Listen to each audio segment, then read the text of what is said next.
Hello, everybody, and welcome to this episode of Talking Female Health with me, Amy, and my wonderful co-host and friend, Lisa. We are really excited to dive into this episode because it's about the lymphatic system, and it is one of my favorite systems in the body and one of my favorite topics to talk about because it is just so amazing. I feel that personally, the lymphatic system just proves how awesome the body is. And just really excited to dive into this episode and explain to you what the lymphatic system is, how it works, and give you a couple of tips as to how you can keep your own lymphatic system happy and healthy. Yeah, and maybe also show a little evidence of what it has done in our respective bodies, because I know that for me, I have suffered from excruciating menstrual pain for years. And while it's not only my lymphatic work that supported the easing up of those cramps so that I don't have to spend every month on the couch for 2 days in a row, there's definitely also been some deep emotional release that had to happen, but a major game changer was really paying attention to my lymphatic system, doing the lymphatic practices on a daily basis, or at least the 2 weeks leading up to my menstruation, to support my body in detoxifying from excess estrogens, and just have the hormonal balance clear. And I can feel like when I don't do these practices, it's getting more difficult. Yeah. So I definitely am also an advocate for this important system in your body. I love that. Thank you for sharing that with us. So let's dive into what the lymphatic system actually is and get to the functional part of it. So your lymphatic system is part of your immune system, and it plays a really important role in helping detoxification within the body. And if you haven't listened to our previous episode about detoxing, then I really recommend that you listen to that one as well, so you can put the two together and get all the information that we're giving you. But yeah, so it's amazing, and I like to think of it. I always like to talk about your lymphatic system is happy when it's flowing and it's fast. So it covers all of your body. You've got lymph everywhere except for your hair and your nails. So even your teeth have lymph in them. And it is literally the rivers of your body. So if you think about where your blood flows and how blood gets around the body, then you can think of lymph as like its partner in crime, helping the body to stay healthy and happy and get everything functioning as it should be within the body. And what it does is it helps to remove waste from the body. And this is what we talked about quite a lot in the previous episode, all of the toxins. So anything that isn't serving your body to do its best. So thinking of things like buildup of toxin, as Lisa's just mentioned, excess estrogen, like hormone excesses, and viruses, bacteria, fungi, parasites, all of the things that we don't want in the body. The lymphatic system's job is to remove it. So make sure that all of the waste is getting out of the body so that the blood system, like all the rest of the body, can do what it needs to do to get nutrients to where it needs to, so it can grow and do everything that you're meant to do. So if I may just say one thing, is that well, it sounds so big, like toxins and bacteria and things.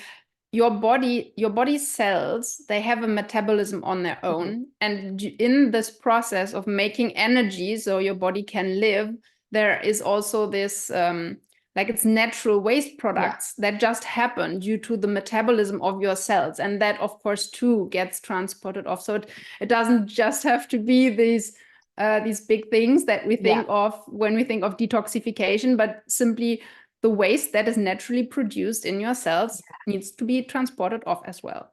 And I like to think of it as almost like the body's garbage disposal system. So like where we live, we have our bin men that come every fortnight and collect the rubbish and take it away. And that's how I visualize the lymphatic system working. You know, exactly what you just said, Lisa, like the daily waste that the body builds up, it's removing that and keeping control of that, as well as taking away any other excess waste that might need to happen. So yeah, thanks for clarifying that point. But yeah, I just think of it as the recycling system. So nothing, you know, everything's just being constantly flowing. And for me, that imagining the lymphatic system as something that flows is really good to help you understand what your lymphatic system needs to be happy and healthy. Yeah. One thing, though, is that your lymphatic system is a big portion of your immune system. So while it brings away the daily rubbish, it also has immune cells in it, in the lymphatic fluid, that will break down the parasites and bacteria and fungi and all the things that you really don't want in your body. And break them down so they are no longer harmful, and then transport them off through the lymphatic system that goes into your bloodstream, that goes through the liver, and then it can be flushed out and eliminated via the gut and your bladder. Yeah. So it's a really, I think of it as a one-way system, because differently to the cardiovascular system, which is like a closed loop with the heart pumping, your lymphatic system goes from the tips of your fingers and toes all the way to the bloodstream at the left clavicular artery and the right clavicular artery at the collarbones, and then again through the bloodstream, through the liver, and out of your body. And so but because it is not this closed loop and it doesn't have a heart that is pumping, we need to support the lymphatic system to be moving, the flow to keep flowing, as Amy described it. And that's why one big part of it is, first of all, have a flow, which requires water. So hydration plays a major role. And we can dive into that in a moment. The other thing is breathing and moving, which go together, because breathing is movement. But moving your body either through movement, exercise, that can be sports, but that doesn't have to. It can be as simple as walking. And then, of course, manual stimulation, like massages, that will also move the lymph. Yeah. So it sounds like it's quite simple to take care of your lymphatic system when, you know, Lisa's just described that it needs hydration and movement and breath, because people will be thinking, well, I'm doing these things every day, so my lymphatic system's well supported. But the sad reality is that a lot of us don't live the kind of lifestyles that support our lymphatic drainage. So that flow that I was talking about starts to slow down, or in some cases become stagnant. And when that happens, that's when we get a buildup of symptoms, where the body starts to communicate that something might not be as happy as it should be. So although it sounds really simple to care for your lymphatic system, and I think that's one of the beauties of the system that I really love, is that it really is simple. When you know how, it's so simple, it's so affordable, and it's so effective. But when we talk to our clients and when we speak to other people, and I know this was my reality as well, Because when I first learned about the lymphatic system, I was like, oh, well, I'm definitely breathing because I'm alive and I move a lot and I drink. Okay. But I had a lot of learning to do about what these three pieces actually look like to optimally support the lymphatic system. And a big one is hydration.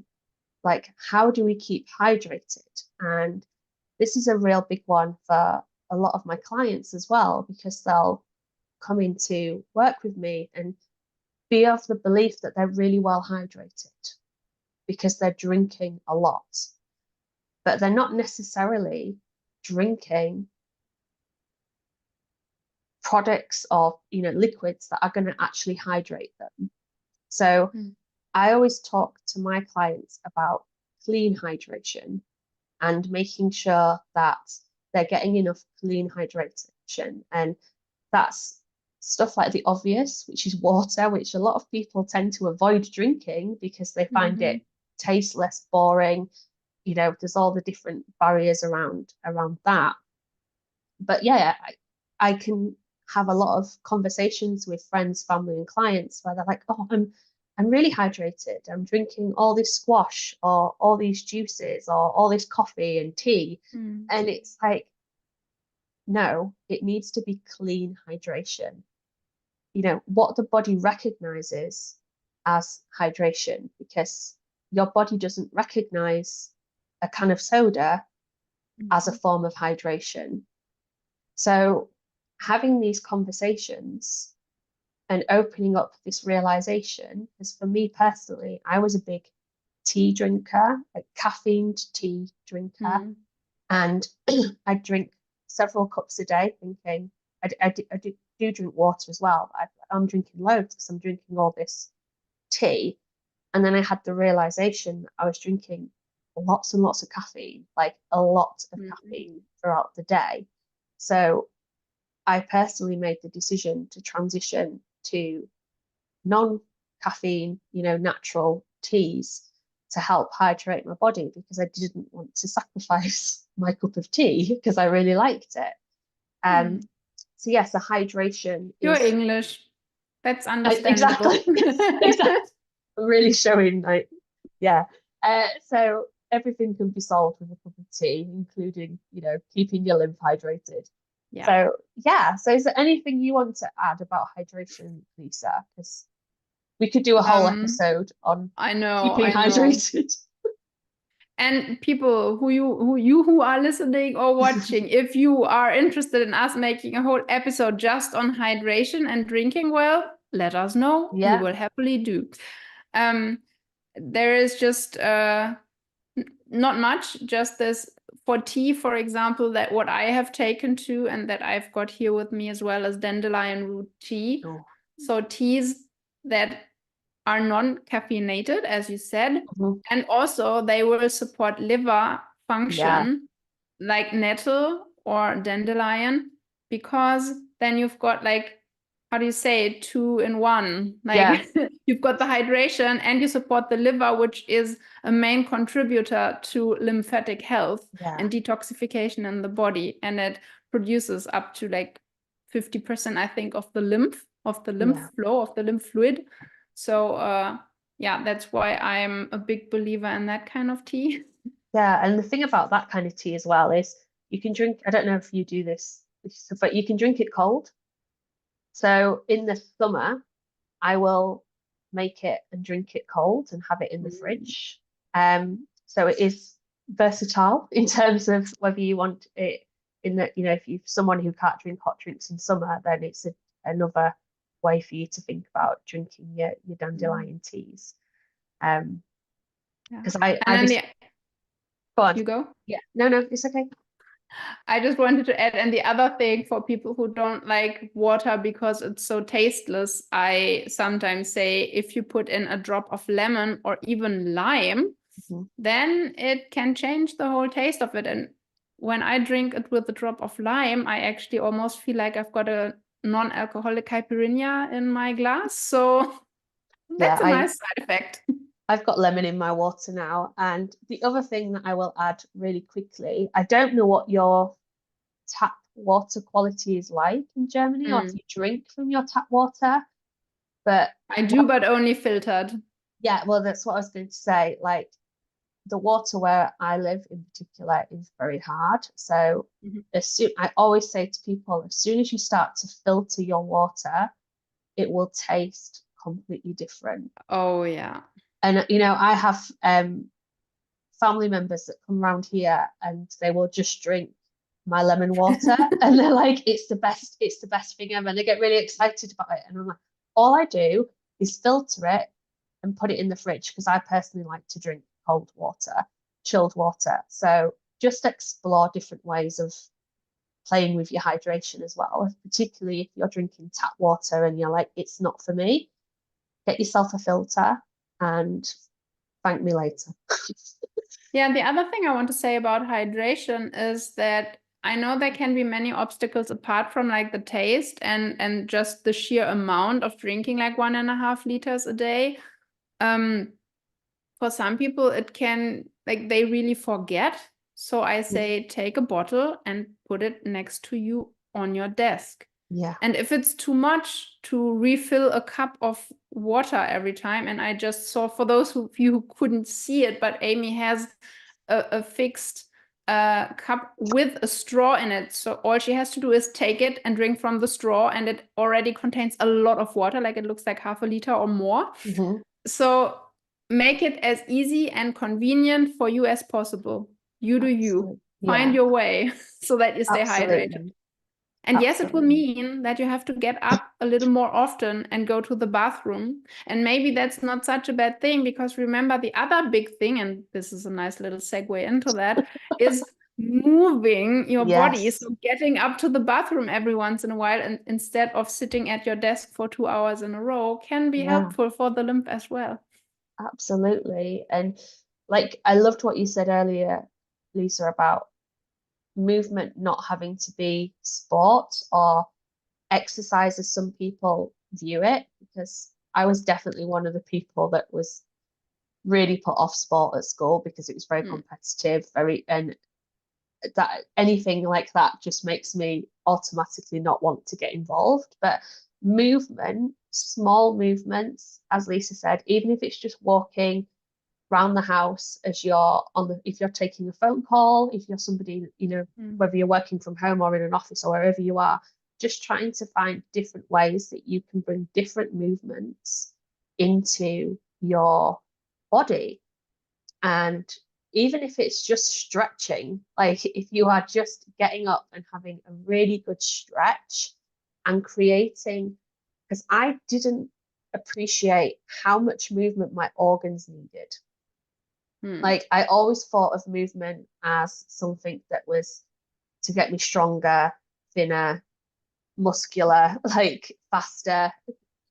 I never really understood and appreciated the value of viscular movement and allowing my organs to have a good stretch and a good room really to move. And when you see where your lymphatic system flows, which is literally everywhere between your gut, in between your gut and your organs, when you're allowing that movement of stretching and even if you're just moving from side to side, or I've got a chair that I rock on because I don't like sitting still, all of these things are really going to help that flow to optimize and therefore support your lymphatic system.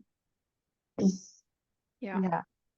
And that also ties into the breathing, because the way we sit today is very often slumped over, shoulders forward, which means that neither your organs nor your lungs, which is of course an organ, have enough room to breathe properly. Because yes, you do breathe every day, that's true. And also it's not just the breathing that's important, but the way you breathe and how you use your body while breathing. So what many do, me myself included, if I don't pay attention to it, is like using my chest and my shoulders, having my shoulders go up when I breathe. And the thing is, the shoulders and the upper chest, they are supposed to stay still pretty much while you're breathing. And it's about expanding the diaphragm, which sits at the bottom of the rib cage. So basically expanding your rib cage front, back, to the sides, and slightly into your belly, and contracting or releasing on the out breath, which in turn will stimulate your gut and the organs again and help the lymph move down there. Which will also help any digestive issues for that matter. It will, yeah.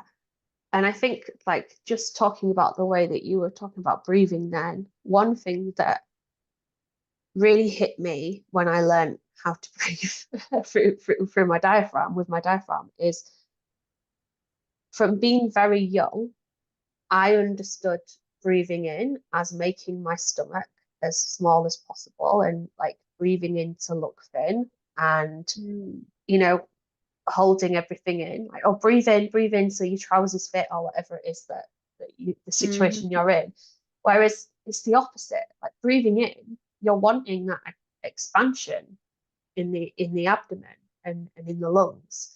So don't get too upset with yourself if you're thinking, I don't breathe like that. Like, why aren't I breathing that way? Because it took me a really long time to retrain what I'd been taught for 35 years of how to breathe.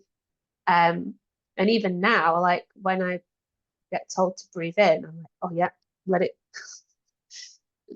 it come out, because it's almost like the opposite of what you're asking yourself to do. So a lot of the time, like I said earlier on, it seems really easy ways to look after the lymphatic system, but society and like our lifestyles and the way that we live, through no fault of your own, it's just how things are, create an environment where you're maybe not being as supportive for your lymph as possible. So, you know, like Lisa said, if you're on your phone a lot and hunched over and in this position, because a third of your lymph nodes are in your neck upwards. So when we think of our lifestyles, a lot of us, as I said, we're either sat in cars or on computers or devices.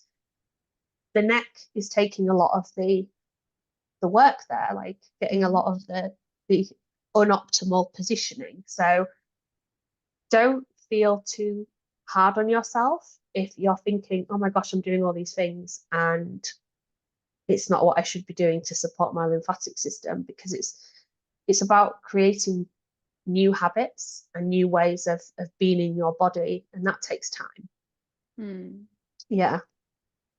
Yeah, and one thing to add to this lifestyle, quote unquote, problem that we have that is not always conducive to our health, the way we sit alone, like sitting on chairs, our bodies are not made for sitting on chairs. That will come up in a later episode when we're talking about how you go to the bathroom and how you sit on your toilet. But even just on the chair, it's an unnatural body position for your whole organ system and everything. And when you look at people in East Asia, I like to cite that example.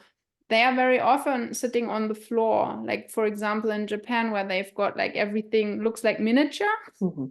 And it's just because they are sitting a lot on the floor. And sitting on the floor, you can't keep the same position for a very long time, which is by default, because it means you will move more.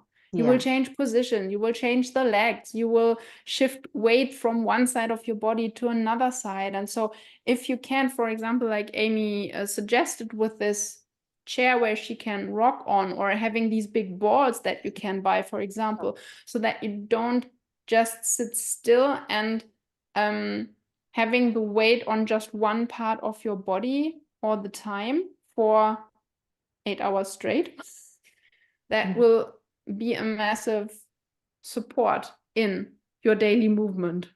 Yeah. Which again will help your lymphatic system to stay healthy. And whether or not your lymphatic system is healthy, like you can you can have a little test and maybe just gently massage and palpate every part of your body, because healthy tissue is not supposed to hurt on pressure. So when you gently tap or just stroke your different body parts, and you find an area where there is, for example, swelling or a tenderness or even a sharp pain, that's a hint that your lymphatic system might be a little bit stagnant there. Yeah. Yeah. And I'm just thinking about bras because we have a lot of lymph in our breasts. And, you know, practically every woman that I know says that they long for the end of the day when they can take their bra off and feel that release. So that is an example of getting connected with your body and feeling into what feels good, because nothing likes to be restricted, whether it's your breasts or, you know, whether you're wearing control, I don't know if that's the right word, like Spanx underwear, like work control, like this body shape, yeah, that is the or underwear. Yeah, or if you're in maybe gym clothes, etc., and they're quite tight on you, and when you're taking them off, you're getting that sigh of relief from the body. That is also a message from the body that there's a bit of congestion there that needs to be lovingly addressed. Two caveats I have with them is that, like, for example, me, I have bras that are basically not like bras, but they allow my breasts to breathe, and I don't like them very much. I feel better with a firm bra during the day, just because my body holds itself differently, and I like the feeling of that. Nonetheless, in the evening or in the morning, I will massage my breasts so that they do get this free movement and get this stimulation. So if a bra is something that you either have to wear for whatever kind of reason, or you want to wear for whatever kind of reason, you can find these other ways of making sure that your breast health has a good flow. Well. I don't think I worded that right, Lisa, but that when I'm saying that that's message from the body, that's the invitation to massage, like Lisa said. I'm not saying that you shouldn't wear the bra or the leggings or whatever it is. Like if that's good for you, then it's about inviting touch and stimulation to that part of the body to see what happens.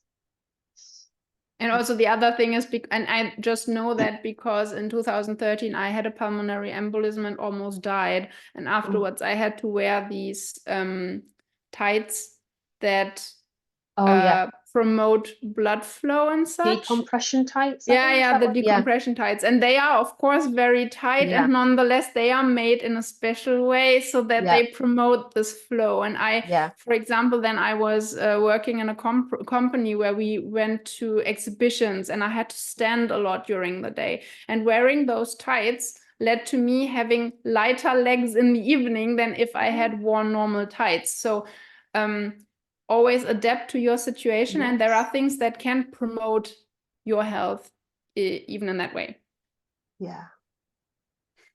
And then I just want to finish as well by saying that one of the things that I really love about the lymphatic system is how much my inner child loves it, because two things that are good for supporting lymphatic flow are laughter, which I think everybody needs more laughter. Like, I just think that being able to have a really good laugh, you know how good you feel after you've had a genuine good giggle, and when something's just made you laugh so much, you feel amazing, and that's just a sign from your body that it's good, it's really good for you. And the second thing is bouncing, like rebounding. So being on a trampoline, I don't know if you go to soft play spaces with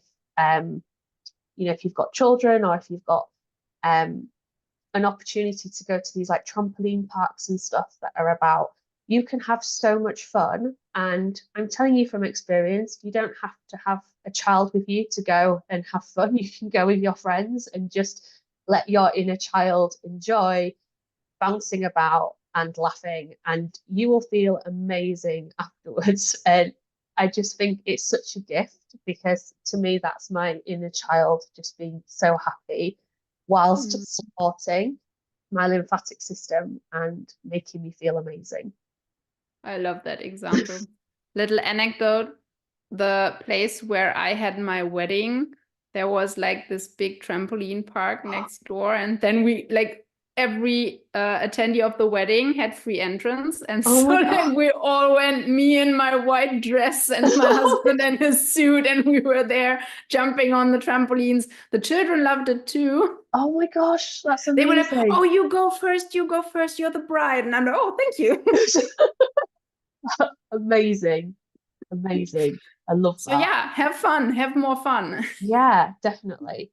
That's what your body loves, you having fun. Definitely. Yeah.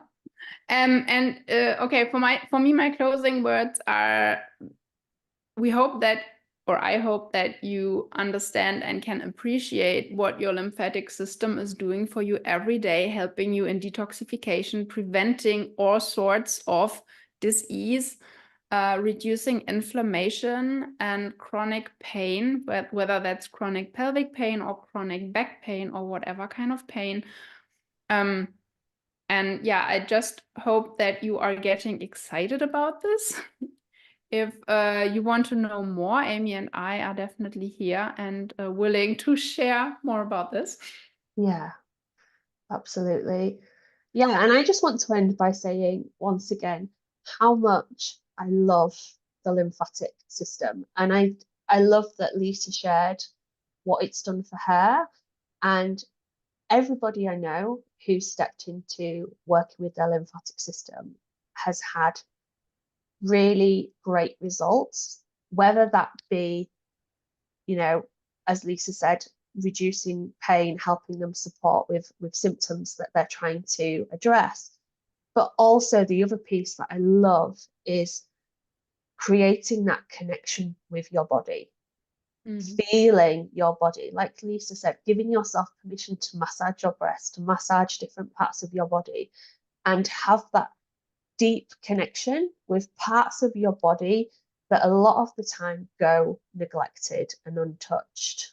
And I just love what that has done for me, what it's done for my friends, my family, my clients, because it's just amazing. It's so good.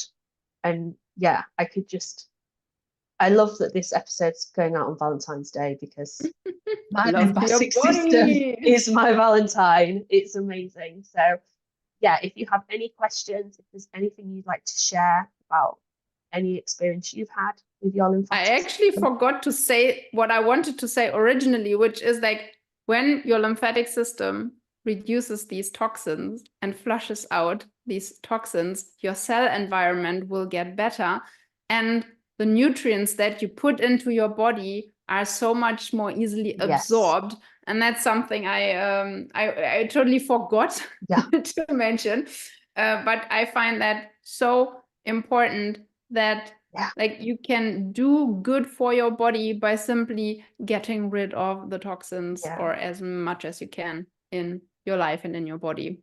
Absolutely. Okay, so thank you so much for sharing this space with us today. We've loved having you here, and we would love to hear from you. So please either drop us an email or pop a comment, and we will love to get connected with you and see how your lymphatic system's doing. And we wish you a wonderful day, and we will catch you in the next episode. Bye. Bye.